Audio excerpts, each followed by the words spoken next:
ఒక ఊళ్ళో కవి అనే ఒక పిల్లాడు ఉండేవాడు. వాడికి వాళ్ళమ్మే సర్వస్వం. వాళ్ళమ్మ కూలి పని చేసుకుని తన్ని ఎంతో కష్టపడి చదివించేది. ఒకరోజు ఆదివారం తను ఇంటి బయటుండి ఆడుకుంటూ ఉన్నాడు. అప్పుడు అటువైపుగా ఒక బలూన్ వ్యాపారస్తుడు వచ్చాడు. బలూన్ బలూన్ రంగురంగుల బలూన్ అలా అని బలూన్ గట్టిగా అరుచుకుంటూ వచ్చాడు. కవిన్ బలూన్ వ్యాపారస్తుణ్ణి చూశాడు. ఆయన చేతిలో ఉన్నటువంటి రంగురంగుల బలూన్స్ తన కళ్ళని ఆకర్షించాయి. బలూన్ వ్యాపారస్తుడు తన దగ్గరికి రాగానే ఆయనతోటి అన్నయ్య, ఈ బలూన్ ఎంత అని అడిగాడు. అందుకు బలూన్ వ్యాపారస్తుడు ఒక బలూన్ 10 పైసలు. అని చెప్పాడు. కాసాగండి, నేనిప్పుడే వస్తాను అలా అని చెప్పి ఇంట్లోపలికి వెళ్ళాడు కవిన్. అమ్మ దగ్గరికి వచ్చాడు. అమ్మా, నాకో బలూన్ కొనివ్వండమ్మా అలా అని వాళ్ళమ్మని అడిగాడు. అందుకు వాళ్ళమ్మ, నా చేతిలో ఒక్క రూపాయి కూడా లేదు నాన్నా అలా అని చెప్పింది. అమ్మా, ఒక బలూన్ 10 పైసలేనమ్మా అన్నాడు కవిన్. ఇలా చూడు కవిన్, మొండి పట్టు పాటకు నా దగ్గర ఒక్క రూపాయి కూడా లేదు అలా అని అమ్మ చెప్పింది. అమ్మా అమ్మా, ఒకే ఒక బలూన్ కొనివ్వండమ్మా, పిల్లలందరూ బలూన్స్ తోటి ఆడుకుంటున్నారు, ఒకే ఒక బలూన్ కొనివ్వండమ్మా, ఆ తర్వాత మళ్ళీ మళ్ళీ కొనివ్వమని అడగను అలా అన్నాడు కవిన్. వేరే దారి లేక తన దగ్గరున్న 5 పైసల్ని కవిన్కి ఇచ్చింది వాళ్ళ అమ్మ. ఇలా చూడు కవిన్, నా దగ్గర వేరే ఏ డబ్బు లేదు, ఈ 5 పైసలే మిగిలింది, అది కూడా నీకిచ్చేశాను, కాబట్టి మళ్ళీ నా దగ్గరికొచ్చి డబ్బడిగి నన్ను ఇబ్బంది పెట్టకు అలా అని అమ్మ చెప్పింది.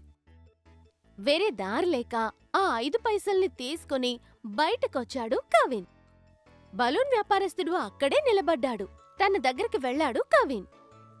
అన్నా, నా దగ్గర 5 పైసలే ఉంది, ఇది తీసుకుని ఒక బలూన్ ఇస్తారా అలా అని కవిన్ అడిగాడు.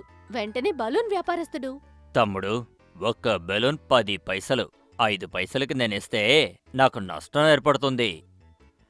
అయినా పర్వాలేదు, నువ్వు ఎంతో ఇష్టపడి అడిగావు కాబట్టి నీకో బలూన్ ఇస్తాను. అలా అని చెప్పి తన దగ్గరున్న 5 పైసల్ని తీసుకుని ఒక బలూన్ని తనకి ఇచ్చాడు. దాన్ని తీసుకుని ఎంతో సంతోషంగా వెళ్ళాడు కవిన్. ఆ బలూన్ తోటి ఆడుకోవడం మొదలుపెట్టాడు.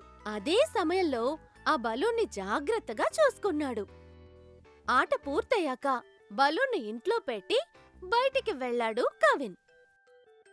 కొద్దిసేపటి తర్వాత ఇంటికి తిరిగి వచ్చాడు. అమ్మ ఇంట్లో లేదు, బయటికి వెళ్ళింది. అప్పుడు ఇంట్లో ఎవరో ఏడుస్తున్నట్టుగా శబ్దం వినిపించింది.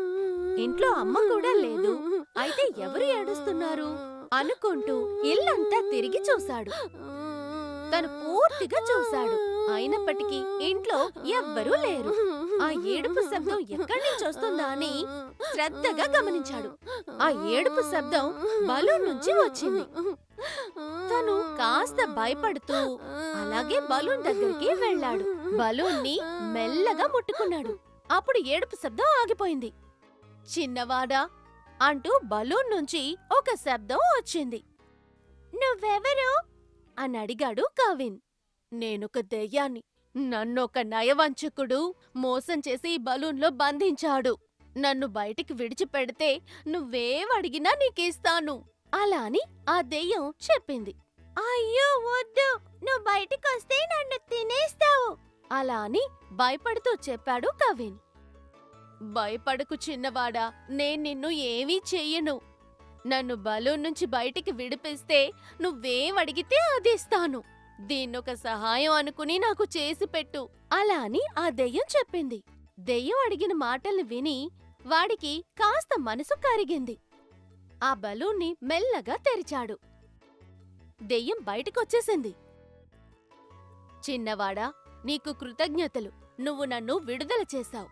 నీకు నన్ను ఏం చెయ్యమంటావ్ అని ఆ దెయ్యం అడిగింది. లేదు, ఏమక్కర్లేదు, ఒక సహాయంగానే ఇది చేశాను అన్నాడు కవిన్.